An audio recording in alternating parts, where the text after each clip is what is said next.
सबसे पहले क्लिनिकल में मैंने पहले भी बताया था क्लास में, હું તમારા मैं इनको गुजराती में पूछूंगी क्योंकि हम गुजरात स्टेट में हैं, बट हम उसको क्या पूछ रहे हैं, हम उनके कंसेंट ले रहे हैं, उनको इन्फॉर्मेशन दे रहे हैं, उनको एश्योरेंस दे रहे हैं। तो अभी मैं हिंदी में बोलती हूँ। मैं आपके फेफड़े की तपास करने वाली हूँ, फेफड़ों की तपास करने वाली हूँ। इसको आपसे कोई नुकसान नहीं होगा, इससे आपको या आपके फायदे के लिए है, तो क्या मैं कर सकती हूँ?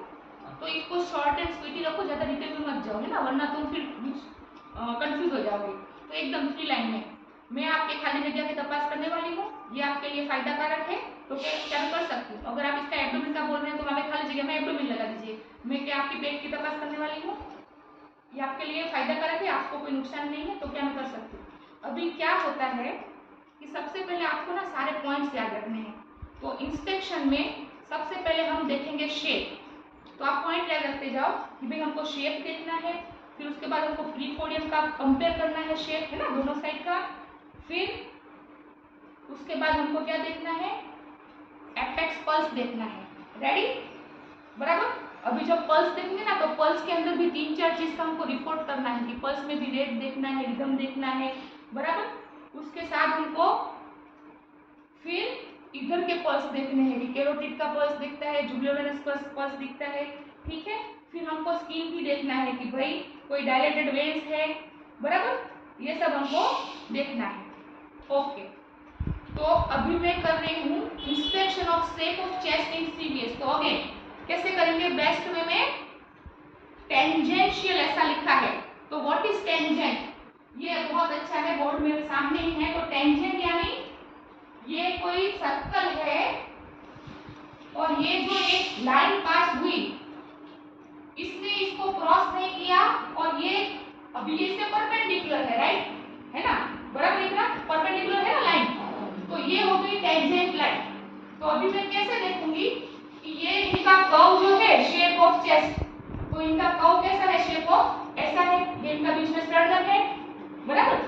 और तो मैं कैसे देखूंगी, यहाँ पे मेरी लेवल ऑफ आई होगी, ये मेरी आंख है, और मैं ऐसे देखूंगी, तो थोड़ा सा भी इक्वल्स है ना, मुझे हॉरिजॉन्टल लेवल पे मुझे दिखाई देगा। लाइट रेस कैसे आ रही है, ये देखिए मेरी खिड़की सामने से ऐसे आ रही है। तो this is the actual word of tangential. Back पे लिखा है लेकिन हमें समझते नहीं थे, तो हमको ऐसे देखना है कि लाइट सामने से आ रही है और मैं सबसे अच्छा मेरा होता है फुट एंड और हेड एंड पे से। रेडी, तो मैं इधर से देखती हूँ, इकरा तुम उधर से देखो, है ना, तो कैसा लग रहा है हमको शेप, बायलैटरली सिमेट्रिकल।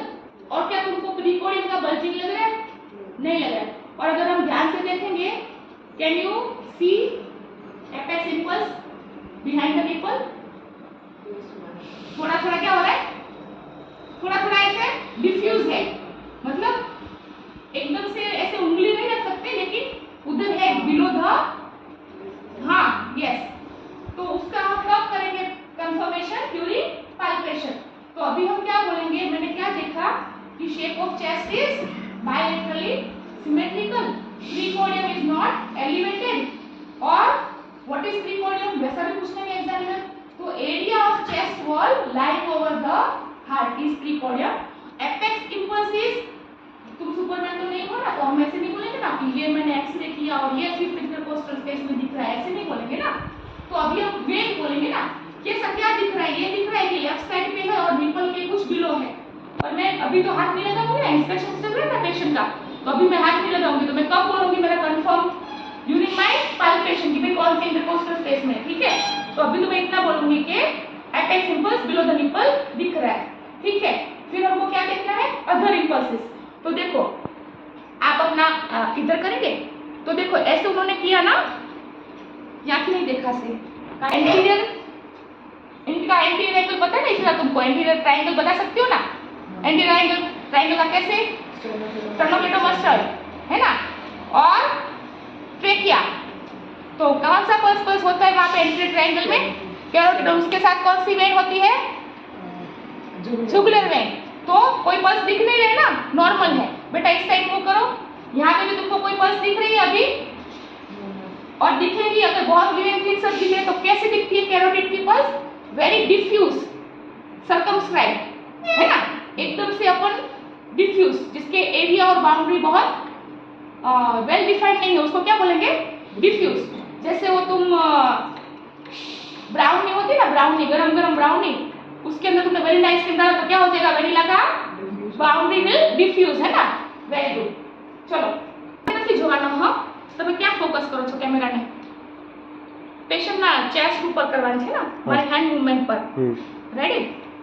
अभी दूसरा हमको क्या देखना है कि ये जो प्रीकोर्डियम है वहां पे कोई पल्सेशन दिख रहा है, तो बहुत लीन एंड थिन पेशेंट में क्या दिखता है, एपेक्स का एपिगैस्ट्रिक पल्सेशन दिखता है, and this is because of abdominal aorta, तो वो क्या है, नॉर्मल है। रेडी, वो नॉर्मल है। तो अभी कोई स्किन में कोई डायलेटेड वेन्स नहीं है, कोई स्कार नहीं है, तो मेरे हिसाब से तो खत्म हो गया। लेकिन एकेजन ने क्या किया है, जनरल एग्जामिनेशन को शुरू में ले लिया है ना, कि उन्होंने क्या बोला है कि आप क्लबिंग भी देखो, साइनोसिस भी देखो, आप इडिमा भी देखो, तो ये सब क्या है, लोकल एग्जामिनेशन ऑफ सीरियस नहीं है, दे आर नॉट ऑल, वो जनरल एग्जामिनेशन है।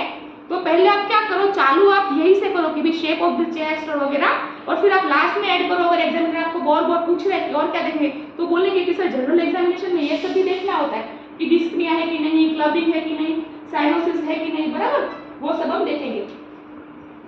हो गया, इंस्पेक्शन हो गया। चलो હવે છે ને અહીંયા ફોકસ કરો, અહીંયા ફોકસ કરો, देखो।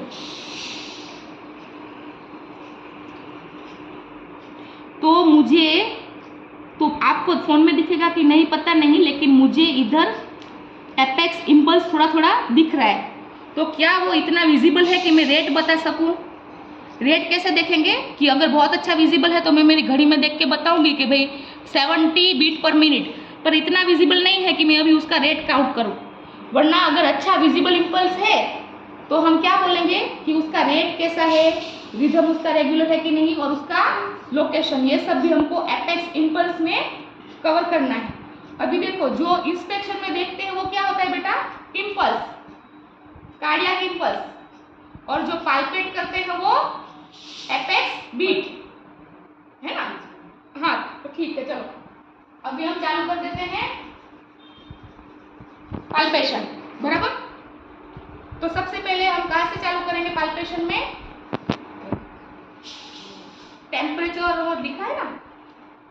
अभी देखो उसमें बच्चे क्या कर रहे हैं एग्जामिनेशन में, ऐसे या तो ऐसे देखेंगे टेम्परेचर सीधे हाथ से, तो वो गलत है। कहाँ से देखना है, उल्टे हाथ से, वहाँ पे सेंसरी ज़्यादा है ना, रिसेप्टर, तो dorsum of the hand से हम टेम्परेचर देखेंगे कि, और फिर वो बोल देंगे कि नहीं कुछ नहीं है, फीवर नहीं है। बात वो नहीं है, बात क्या है, आपको प्रीकॉर्डियम का टेम्परेचर कंपेयर करना है with the other side of the chest. तुमको पता था ये इतना, है ना, मैंने रानाडे में पढ़ा। एकेजन में बस इतना ही लिखा है कि आपको टेम्परेचर देखना है, टेक्सचर ऑफ स्किन देखना है, और कुछ नहीं लिखा है। पर टेम्परेचर आपको कंपेयर करना है अदर साइड। क्यों? क्योंकि अगर वहाँ पे पेरिकार्डियल इन्फेक्शन है, हार्ट का कोई डिसीज और वहाँ पे लोकल टेम्परेचर बढ़ा हुआ है, तो आपको पता चलेगा ना when you compare to the other side. तो ये था Ranade, page number 415। Ranade is very good book of physiology practical, जो हमारे टीचर्स पढ़ते थे। तो उसमें जितना अच्छा क्लिनिकल दिया है ना, अभी कहीं पे नहीं दिया। अभी क्या कर रहे हैं, छोटा छोटा छोटा करते जाते हैं ना क्लिनिकल को, इसीलिए बच्चों को कंफ्यूजन होता है। क्योंकि जो बहुत अच्छे 4-5 पेज थे, अभी उसको एकदम छोटा करके 1 पैराग्राफ बना दिया। परकशन रानाडे में सीवीएस का 2 पेज में है ना, 2 पेज यानी आगे पीछे ऐसे 4 पेज। और अभी एकेजन ने क्या कर दिया उसको, इट इज ओनली लाइक, नहीं हाँ 1 पैराग्राफ है ना, ठीक है चलो। सो अभी मैं कर रही हूँ एपेक्स बीट का पाल्पेशन। तो देखो तुम्हारा एनाटॉमी का अलग है बेटा। एनाटॉमी में क्या करते हो, तुम पहले 5th इंटरकोस्टल स्पेस को लोकेट करते हो, क्योंकि वो कैडेवर है ना, उसका हार्ट धबकता नहीं है। तुम्हारे ऐसा भी हो सकता है कि लेफ्ट वेंट्रिकुलर का हाइपरट्रॉफी हो और वो तुम्हारा 5th पे नहीं हो, पर तुम अगर इसे पूरे उसमें फैलता है ना, आप समझे, फील तो पूरी चेस्ट में होगा, और तुमने पहले ही मन बना लिया कि वो कहाँ पे है, 5th इंटरकोस्टल स्पेस में, फिर तुमको तो वो 5th इंटरकोस्टल स्पेस में ही लगेगा। बराबर समझ रहे हो मैं कह रही हूँ।